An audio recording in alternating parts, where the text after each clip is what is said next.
Elimination update కొంచెం ఇంట్రెస్టింగ్గా ఉంటుంది, జాగ్రత్తగా వినండి. నిన్న శ్యామ్ దేవ్ బాబా అని ఒక ఆయన ఉంటాడు. సో ఆయన దగ్గరికి వెళ్ళి అంజనం వేయించా ఎవరు ఎలిమినేట్ అవుతారా అని. సో ఆయన అంజనం వేస్తున్నప్పుడు ఒక డెమోన్ పవన్ మొహం కనిపిస్తూ ఉంది బాగా బ్రైట్గా, కొంచెం లైట్గా మనీష్ మొహం కూడా కనిపిస్తూ ఉంది. సరే వీళ్ళిద్దరు కనిపిస్తున్నారు, సెలబ్రిటీస్ నుంచి ఎవరు కనిపించట్లేదు, ఓకే వీళ్ళిద్దరు కామనర్స్కి ఈసారి రిస్క్ తప్పదా అని అనుకొని లేచి వచ్చేస్తా ఉన్నా. ఆయన కూడా ఇంకంతా ఆపేసి వస్తూ ఉన్నాడు. అప్పుడే ఒక మొహం వచ్చి కనిపించకుండా కొంచెం తొంగి చూసి వెళ్ళిపోతా ఉంది. ఎవరా అని చెప్పి కొంచెం జాగ్రత్తగా వెళ్ళి ఇట్లా చూస్తే ప్రియా మొహం కనిపిస్తూ ఉంది. సో ప్రియా కూడా ఎలిమినేషన్కి చాలా దగ్గరగా ఉంది. ప్రియా రిస్క్ జోన్ ఫేస్ చేస్తూ ఉంది. ప్రియా వెళ్ళిపోవడానికి సిద్ధంగా ఉంది అని అనిపిస్తుంది. ఏదో ఒక పాయింట్లో ప్రియా వెళ్ళిపోదు అంటే ఏంటనేది కూడా చెప్తాను క్లియర్గా. సో ఎవరు టాప్లో ఉన్నారు, ఎవరికి బీభత్సమైన ఓటింగ్ పడుతుంది, ఎవరికి డేంజరు వీక్ అనేది కూడా ఎక్స్ప్లెయిన్ చేస్తాను క్లియర్గా.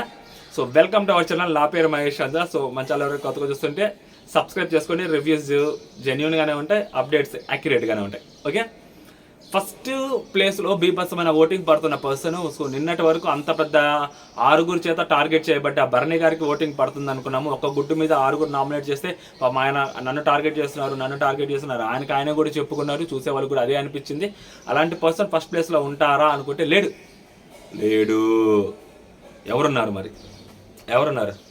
ఇవమ్మ రంగు, నాకు టైం లేదు, పోయి నాకు రంగు లేదు, నాకు టైం లేదు, నేను రాను, మీరు రావాలి. సో ఎవరైతే మాట్లాడారో సుమన్ శెట్టి గారు ఆయన టాప్లో ఉన్నారండి. నిజంగా సుమన్ శెట్టి గారు టాప్లోకి ఎలా వస్తున్నారో అర్థం కావట్లేదు, కానీ బీభత్సమైన ఓటింగ్ పడుతుంది సుమన్ శెట్టి గారికి. లోపల అవ్వచ్చు, బయట అవ్వచ్చు, అఫీషియల్ పోల్ అవ్వచ్చు, అన్అఫీషియల్ పోల్స్ అవ్వచ్చు, అక్కడైతే మాత్రం నెక్స్ట్ లెవెల్ పడుతుందట. షాక్ అవుతున్నారట సుమన్ శెట్టి ఓటింగ్. పోయే కొద్దీ సుమన్ శెట్టి గారిలో గేమ్ ఆడగలిగితే మాత్రం నెక్స్ట్ లెవెల్. నిన్న ఆ కాలచక్ర లాస్ట్ వరకు పట్టుకున్నారు, అది చాలు ఆయన ఈ వారం మొత్తం ఆడ పెట్టడానికి, అక్కడ పెడస్టల్ మీద పెట్టడానికి, అది ఒక్కటి సరిపోద్ది. ఇలాంటివి చిన్నవి ఆయన లేపుతూ ఉంటాయి. దానికి తోడు నేను డెమాన్ పవన్ కొంచెం హడావడి చేశాడు ఆయన పట్ల. సో అది కూడా ఆయనకు సింపతి క్రియేట్ అవుతుంది. మొత్తం ఆయన ఊడుస్తున్నాడు, చిమ్ముతున్నాడు, కింద కూర్చొని మరీ తుడుస్తున్నాడు. ఇలాంటివన్నీ చూసిన వ్యక్తులకి చాలా బాధ వేస్తుంది. అరే మనం సూపర్ తోపు అనుకున్న కమెడియన్, మనల్ని అంత బాగా నవ్వించిన కమెడీ ఇలా చేస్తున్నారని. దీనికి పర్ఫెక్ట్ ఎగ్జాంపుల్ ఏంటంటే కంటెంట్తో సంబంధం లేదు, అసలు లోపల ఏముందో కూడా తెలియదు. రీల్లో సుమన్ శెట్టి గారి ఫేస్ కనిపిస్తే లైక్ చేసి వెళ్ళిపోతున్నారు, ఒక షేర్ కొట్టి వెళ్ళిపోతున్నారు. ఆ లోపల ఏం కంటెంట్ ఉందనేది కూడా సంబంధం లేదు. ఇప్పుడు నేను సుమన్ శెట్టి గారి ఫోటో బయట పెట్టి రీల్ మీద, సో నేను మాట్లాడినా కానీ లైక్ చేసి వెళ్ళిపోతారు బయట నుంచి సుమన్ శెట్టి గారి ఫోటో చూసి. అంటే అలా ఉందన్నమాట ట్రెండ్ యాజ్ నౌ. సో కాబట్టి సుమన్ శెట్టి గారికి బీభత్సమైన ఓట్ బ్యాంక్ అయితే ఉందబ్బా, పడుతూనే ఉంది. అసలు అది ఎక్కడి నుంచి వచ్చిందో, మీమ్స్ పేజెస్ అవ్వచ్చు, కలెక్టివ్గా ఇంతమంది సపోర్ట్ ఎందుకు చేస్తున్నారో నాకు అర్థం కావట్లా. అంటే మేబీ ఇగో కూడా తీసుకోండొచ్చు. సెలబ్రిటీస్ని తెచ్చుకొచ్చి ఫస్ట్ 2 వీక్స్లో పంపించేస్తుంటారు బిగ్ బాస్ టీము. వీళ్ళకి ఇట్ట కాదు, వీళ్ళకి బాగా బలిసింది, వీళ్ళకి సమాధానం చెప్పాలి అన్న థాట్ అయినా ఉండొచ్చు. లేకుంటే సుమన్ శెట్టి గారు ముందే ఏమన్నా, so we don't know that. కాబట్టి సో మనం అంత దారుణమైన స్టేట్మెంట్ ఆయన మీద పాస్ చేయలేం. కాబట్టి మేబీ బిగ్ బాస్ టీమ్కి కొంచెం ఎక్కువైంది, దాన్ని తగ్గించాలని చెప్పి సో అందరూ కలెక్టివ్గా మాట్లాడుకొని మీమ్స్ పేజెస్ వాళ్ళు వీళ్ళు మొత్తం అంత సోషల్ మీడియా కానీ చూస్తున్న ఆడియన్స్ అవ్వచ్చు ఎవరైనా కానీ సెలబ్రిటీస్లోంచి బయటికి పంపించేయడం కరెక్ట్ కాదు అని చెప్పి ఓట్లు వేస్తున్నట్టున్నారు గట్టిగా. అందుకనే ఫస్ట్ వీక్ ఫ్లోరా సైని గారు కానీ సుమన్ శెట్టి గారు కానీ ఎవరు ఎలిమినేట్ అవ్వలేదు కదా. అఫ్కోర్స్ సంజన గారు కంటెంట్ ఇచ్చారు.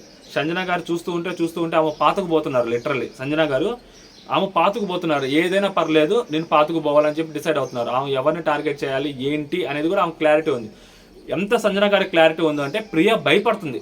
సంజన గారితో చనువుగా మాట్లాడుతుంది, సంజన గారితో ర్యాప పెంచుకుంటుంటుంది, సంజన గారితో నవ్వుతూ మాట్లాడుతుంది, కొంచెం సంజన గారితో తగ్గి మాట్లాడుతుంది.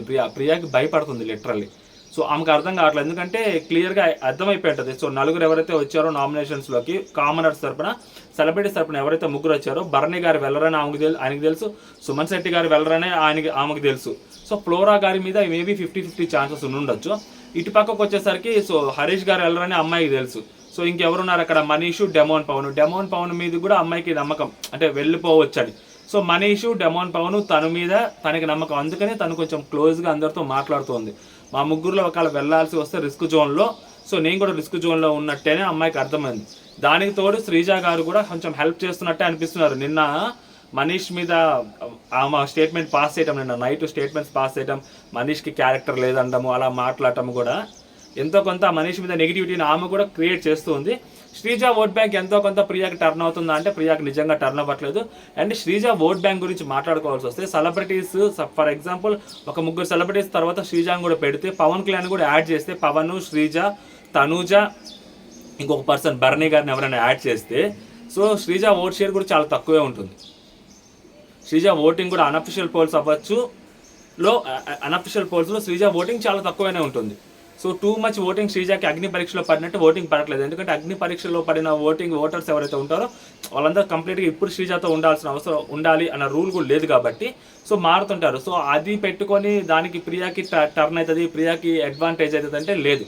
బట్ ప్రియాని ఉంచాలి అని అనుకుంటే బిగ్ బాస్ టీము మేబీ అమ్మాయికి ఓట్ పర్సెంటేజ్ చాలా తక్కువ ఉంది, ఓటింగ్ కూడా చాలా తక్కువ పడుతుంది. అయినా అమ్మాయిని ఉంచాలి అనుకుంటే మేబీ ఇన్ ఫ్యూచర్ అమ్మాయి గొడవలు పడుతుంది, తెలుగు మాట్లాడే అమ్మాయి, తెలుగు గట్టిగా మాట్లాడే అమ్మాయి, సో అరుచే అమ్మాయి కాబట్టి మేబీ అమ్మాయిని ఉండుండొచ్చు.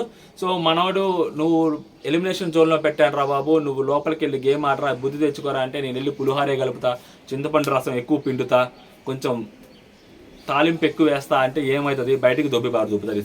ఈసారి రిస్క్ జోన్లో పెట్టి తరిమేస్తారు బయటికి. కాబట్టి మన డెమోన్ పవన్కి కూడా ఏం లేదు, విషయం క్లియర్గా అర్థమైంది. లేదు బిగ్ బాస్కి ఇంకా లవ్ జంటలు కావాలి, అది కావాలి, లేదు సెలబ్రిటీస్ వచ్చేదాకా వైల్డ్ కార్డ్కి వచ్చేదాకా కొంచెం ఫిజికల్ గేమ్స్ ఆడుతున్నప్పుడు కొంచెం సపోర్ట్ కావాలి అని అనుకుంటే మనం నుంచుతారే తప్పితే లేదా మనోడు అవసరం లేదు.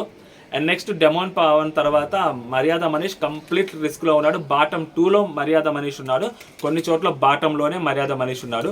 మర్యాద మనీష్ వెళ్ళిపోవడానికి చాలా అంటే చాలా దగ్గరగా ఉన్నాడు. చాలా అసలు అతని గురించి లోపల హౌస్లో ఉండాలి, అతన్ని ఉంచాలి అనుకోవడానికి కూడా ఏం లేదు. ఇప్పుడు ప్రియాకైనా ఒక పాయింట్ ఉంది, డెమోన్ పవన్కి ఒక పాయింట్ ఉంది, హరీష్ గారికి ఒక పాయింట్ ఉంటుంది, సుమన్ శెట్టి గారికి ఒక పాయింట్ ఉంటుంది, ఈవెన్ దో ఫ్లోరా కూడా ఏదో ఒక పాయింట్ ఉంటుంది ఆమె లోపల ఉండడానికి. సో ఆమె కొంచెం మాట్లాడుతుంది అండ్ ఆమెకు కొంచెం సంజన గారితో ఇష్యూ ఉందని. ఇతనికి ఏం లేదు, ఇతని గురించి బిందు మాధవ్ ఏదైతే చెప్పిందో సో తన ఆలోచనలతోటి గేమ్ని వేరే రకంగా మారుస్తారని అతను మార్చేది లేదు, ఏమీ లేదు. అతను పిచ్చ లైట్ తీసుకుంటారు అందరు, హౌస్లో ఉన్న వాళ్ళందరూ మర్యాద మనీషిని పిచ్చ లైట్ తీసుకుంటున్నారు. ఇమాన్యుల్ అయితే మరీ తీసిపారదొబ్బుతున్నాడు అతను అయితే. సో కాబట్టి ఇతని హౌస్లో ఉన్నా కూడా అతను క్రియేట్ చేసే ఇంపాక్ట్ అయితే అంత గట్టిగా కనిపించట్లేదు అని అనిపిస్తుంది. అండ్ ఓవరాల్గా సో మనీష్కి ప్యాక్ యువర్ బ్యాగ్స్ అని అంటారేమో నేను అనుకుంటున్నాను. లేదు అసలు మన ఇంట్యూషనే తప్పుతా అంటే ఫ్లోరాకి ఓటింగ్ పడుతుంది, అదే చెప్తుంది. ఒక 5th ప్లేస్లో అయినా కానీ ఫ్లోరాకి ఓటింగ్ పడుతుంది. లాస్ట్ 2 ప్లేస్లో ప్రియా మనీష్ కొట్టేసుకుంటా ఉన్నారు, అది నేను చెప్తుంది. ఓవరాల్ అన్అఫిషియల్ పోల్స్లో. అఫిషియల్ పోల్స్లో దగ్గరకు కూడా వచ్చేసరికి ఏంటంటే అక్కడ ఉన్న అప్డేట్ ఏంటంటే సో ఫ్లోరా గారికి ఓటింగ్ పడుతుంది, సుమన్ శెట్టి గారికి, బర్నీ గారికి ఓటింగ్ పడుతుంది, డెమోన్కి కూడా ఓటింగ్ పడుతుంది అక్కడ. ఓకేనా, డెమోన్కి ఓటింగ్ పడుతుంది, హరీష్ గారికి కొంచెం తక్కువ ఓటింగ్ పడుతుంది. సో డెడ్ ఎండ్లోకి వచ్చేసరికి అక్కడ మనీష్కి ఓటింగ్ తక్కువ పడుతుందంట. మనీష్ పైన ప్రియా పైన హరీష్ ఉన్నారు అక్కడ. అన్అఫిషియల్ పోల్స్లోకి వచ్చేసరికి హరీష్ గారికి 4వ ప్లేస్లో ఉంది, ఇక్కడికి వచ్చేసరికి హరీష్ గారు 5వ ప్లేస్లో ఉన్నారనుకుంటా. సో అది అంటే ఫ్లోరాకి బాగానే ఓటింగ్ పడుతుంది అక్కడ కూడా. మేబీ ఆమెకి ముంబై నుంచి ఓటింగ్ పడుతుండొచ్చు, మేబీ అక్కడ ముంబైలో పిఆర్ ఏజెన్సీలు చాలా పెద్దవి ఉంటాయి కదా ఆబ్వియస్లీ. సో ఆమె కూడా పెద్ద పిఆర్ ఏజెన్సీలతో ఆమె మాట్లాడుకోవచ్చు ఉండొచ్చు, ఆమెకు సపోర్ట్ చేసే వాళ్ళు చాలా మంది ఉండొచ్చు. ఎక్కడైనా హాట్స్టార్ ఓపెన్ చేసి ఓట్ వేయటమే కదా, రైట్? సో కాబట్టి ఆమెకు మంచి ఓటింగే పడుతుంది ఓవరాల్గా. బట్ బిగ్ బాస్కి ఇంపాక్ట్ కలిగించే వాళ్ళు ఎవరైనా ఉన్నారు అంటే సో అలా చూసుకున్నప్పుడు మాత్రం మనీష్ దగ్గర నుంచి అంత ఇంపాక్ట్ అయితే లేదు అని నాకు అనిపిస్తుంది. సో మీకేమనిపిస్తుంది మీరు కామెంట్ చేయండి, మీరు ఎవరికి ఓటేస్తారనేది కామెంట్ చేయండి. ఓవరాల్గా ఇదన్నమాట సో సంగతి. ప్రియా మాత్రం వెళ్ళకూడదని అనుకుంటున్నా యాజ్ ఆఫ్ నో. ప్రియా ఉండాలి, ఇంకొంచెం ప్రియా కంటెంట్ ఇస్తుంది, తెలుగు అమ్మాయి, తెలుగు మాట్లాడే అమ్మాయి. సో అది బేసిక్ అమ్మాయికి కోర్ పాయింట్. ప్లస్ బీభత్సం అనే ప్లస్ ఏంటంటే తెలుగు అమ్మాయి తెలుగు మాట్లాడుతుంది, ఆ కొంచెం వాయిస్ గట్టిగా మాట్లాడే వాళ్ళు కావాలి. ఇప్పుడు సంజన, తనూజ, రితు, సో వీళ్ళతోటి సెలబ్రిటీస్ తోటిలో కొట్లాడాలి అంటే శ్రీజ ఒక్కటే ఉంది ఆపోజిట్లో. సో శ్రీజకి కొన్ని రోజులు తోడుగా ఉండాలి, ప్రియా ఉండాలి అని చెప్పి అనుకుంటున్నట్టుంటారు బిగ్ బాస్. ఇన్ కేస్ ఆ అమ్మాయి ఎలిమినేషన్ జోన్లోకి వచ్చి రిస్క్ జోన్లోకి వచ్చి వెళ్ళిపోవాలి అని అనుకుంటే మేబీ ఆ అమ్మాయిని కాపాడే ఏకైక అస్త్రం అమ్మాయి తెలుగు గట్టిగా మాట్లాడగలుగుతుంది అని నాకు అనిపిస్తుంది. సో మీకేమనిపిస్తుంది మీరు కూడా కామెంట్ చేయండి. అంటే జై హింద్.